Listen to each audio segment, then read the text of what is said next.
Well, we've now entered the 17th day of protests in Egypt, and as the turmoil continues, there are concerns both in Egypt and abroad about the agenda of the country's biggest opposition party, the Muslim Brotherhood.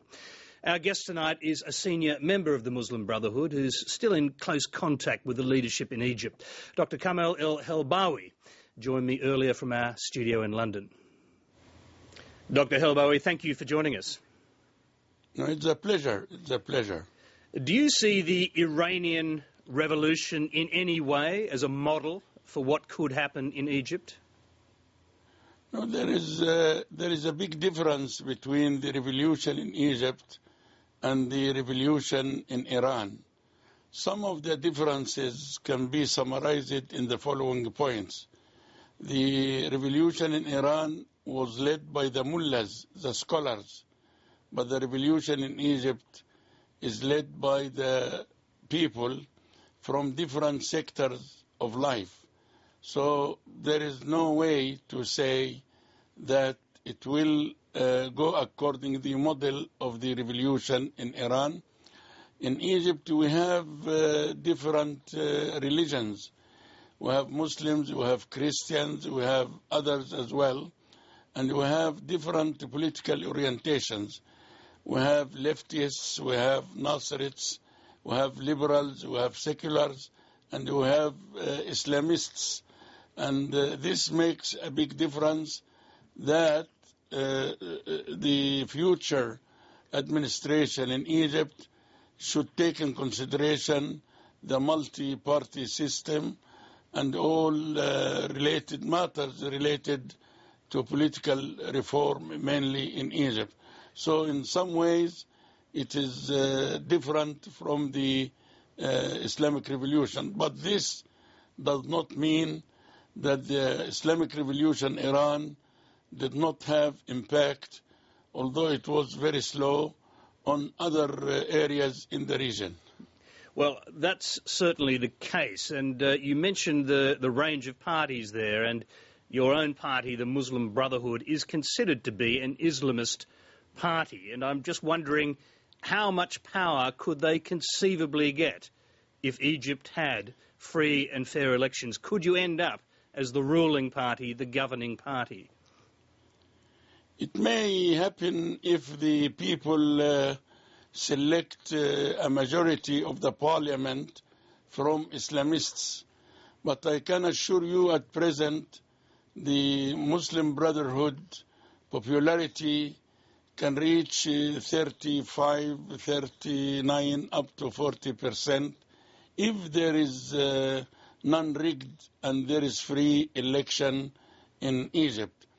And in any case, the Muslim Brotherhood leadership and spokesmen announced many, many times, as it is in our teachings that we teach to our junior generations, that we are not after power, but we are after a society that is built on, and the political system built on democratic values, freedom, and equal social justice, equal opportunities, and the dignity of human rights and respect of human rights. If these are available by anyone, we will accept him as our administration and the president and the government. So this will be the best government. We are not concentrating on ourselves to come to power, but on the reform in the society. In the past, the Muslim Brotherhood has demonstrated under the slogan, Islam is the answer. We haven't seen those kind of banners in this popular uprising in Tahrir Square. Does that mean you've rejected that idea, or does it mean you're simply keeping quiet about it until you get rid of Mubarak? No. You have in Australia different political parties, and each one of them has its own agenda, private agenda. If you are doing only your agenda and the people accept it, that is something. But if you find that the whole population of the Australia are going out demonstrating against Mubarak, so the priority is not for the private agenda. The priority is for the agenda proposed and the amendments needed and required by the revolutions. It is not the right time or the place for the private agenda. But then, can I interrupt you? The leftist. Can I interrupt you for a moment, because that it may not be the right time now, and that could be the point of my question. Is it still the primary aim of the Islamic Brotherhood to create an Islamic state in Egypt based on Sharia law?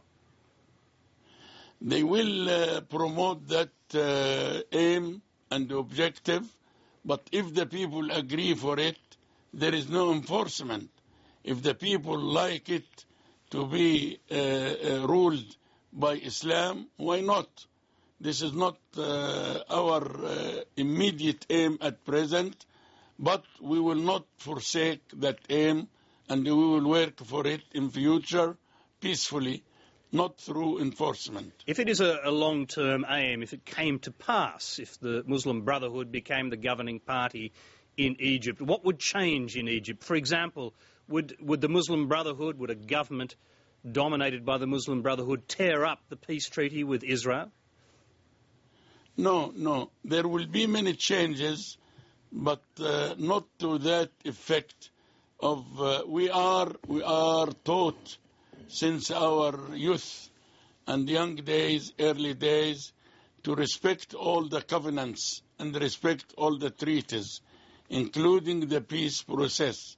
But we would like to confirm that any treaty should be built on justice, not injustice. We will fight injustice and try to reform injustices, but we respect all treaties. But the change that will happen in Egypt should be very clear from now, because the Muslim Brotherhood concentrate on building and the preparation of human resources more than anything else. We build the human being that should behave nicely in the society, that should behave peacefully, that should love the good for the society and for others, that should respect other people. This is written in our literature, in every library and every bookshop in Egypt and in the world now. Okay, let me ask you this, because this is a fundamental question as well. Would the Muslim Brotherhood, if prominent or dominant in government, maintain a close relationship with the United States? For example, would you continue to accept $1.3 billion a year in military aid from the United States, should the United States want to keep giving you that aid? I do believe that the Muslim Brotherhood will build very good relationship in the international sphere with every nation, including the United States, but this relation should be built on mutual respect and dignity. They cannot be built on hegemony. And if the American would like to help in the development of Egypt and the promotion of Egypt, we will not be ungrateful, and we will accept that and build our relations. But if the Americans were giving this money for Mubarak and others who are corrupt and who have been stealing the resources and the aid coming from America and other areas, then this will be another choice of the Americans. But in our long term, we should not depend on aids coming from outside or abroad or international. We have to benefit from our resources, agriculture, commercial, industrial as well.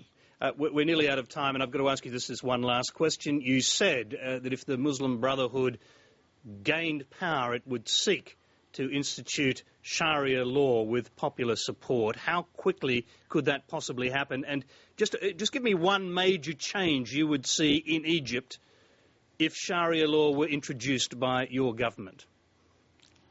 I would like to say that we are not enforcing Sharia law. But I said if the majority in the parliament would like to see Islamists in power and agree on Islamic law then and Sharia, the Muslim Brotherhood will be happy to implement that without any negative impact or effect on non-Muslims. For example, if an Australian who is not a Muslim is in Egypt, in Cairo, and would like to drink wine, he should find his wine, but the Muslims should not be in that direction.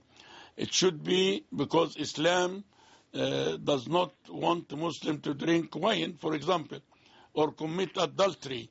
You can't give a license for a Muslim to build a house for adultery or prostitution. So this will change. In this area, it will change. A quick question. You mentioned adultery, and of course the punishment under Sharia law for adultery is stoning to death. Could you imagine that happening in Egypt? Not always this is the case. But for example, if you are going in the street and there is a red light, you can't go ahead. You will make disasters.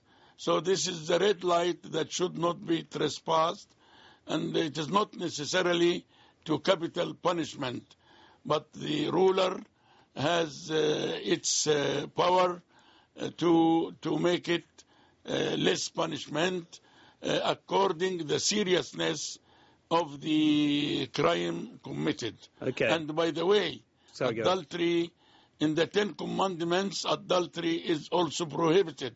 Dr. El-Helbawi, we'll have to leave you there. We've got much more to talk about. Perhaps we'll come back and do this again at some time as it gets closer to a change of regime in Egypt. We thank you very much for joining us. Thank you very much. Thank you very, very much.